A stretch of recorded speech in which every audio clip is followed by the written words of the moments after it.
C'était un soir d'hiver. Cheminée allumée, celle devant ma fenêtre avec ma couette au chaud et bien couvert. Tasse de thé à la menthe en main, et les yeux rivés vers les étoiles, grand ouverts. Je m'imaginais un monde, à ma manière et pas à l'envers.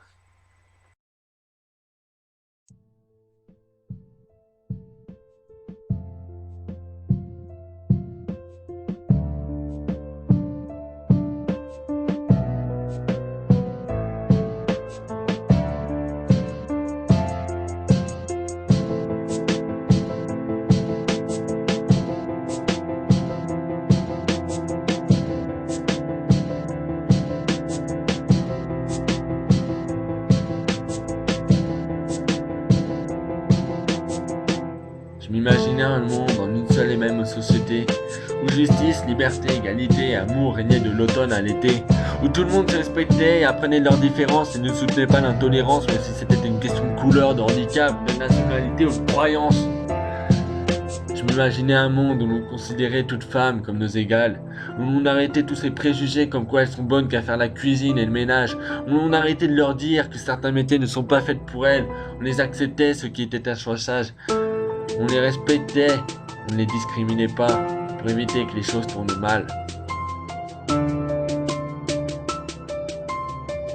Je pensais à un monde où les blancs acceptaient de cohabiter avec les métis, les asiatiques et les noirs, car cela n'est pas impossible, il faut juste accepter de le voir pour y croire. Je pensais à un monde où tout le monde chérissait de la liberté d'expression, pour que les pauvres n'aient pas à se taire devant les riches qui font parfois mauvaise impression, pour que les noirs aient le droit de parler, pour dénoncer le fait qu'ils sont comme les juifs, les musulmans, les arabes, les asiatiques, les roms, victimes de la ghettoisation. Je voyais un monde sans conflit, sans guerre, un monde où paix, liberté et amour étaient les seuls règnes sur terre. C'était un monde qui était constitué d'une seule grande et belle union, car chaque cœur battait à l'unisson. Je voyais un monde qui mélangeait toute culture, car il en faut un maximum possible, car un individu sans culture aura l'habitude, et il est donc important que l'on soit tous mûrs. C'est donc sur ce genre de pensée profonde que s'est basé mon monde, car mon monde pense puis agit, il prend des décisions, il fait des choix réfléchis. Il est courageux et ne pense pas qu'à son bien-être, il est prêt à faire des repas aux mal nourris, aux victimes de famine et vient en aide à chaque être. Il est prêt à partager son toit avec les plus démunis.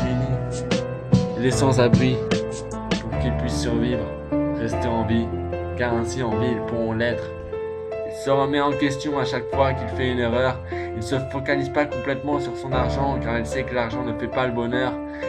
Car même en étant pauvre, en n'ayant rien, avec un simple geste chez un individu, il veut faire taire une source de malheur. Certains vont me dire que je suis idéaliste ou rêveur, que notre monde ne sera jamais comme tel. Vous vous direz réaliste. Moi, je propose qu'on soit un mélange des deux, autant réaliste qu'idéaliste. Et ainsi, si un jour on s'unit et qu'on garde mon idée, alors nous pourrons faire de mon monde idéal quelque chose de réel.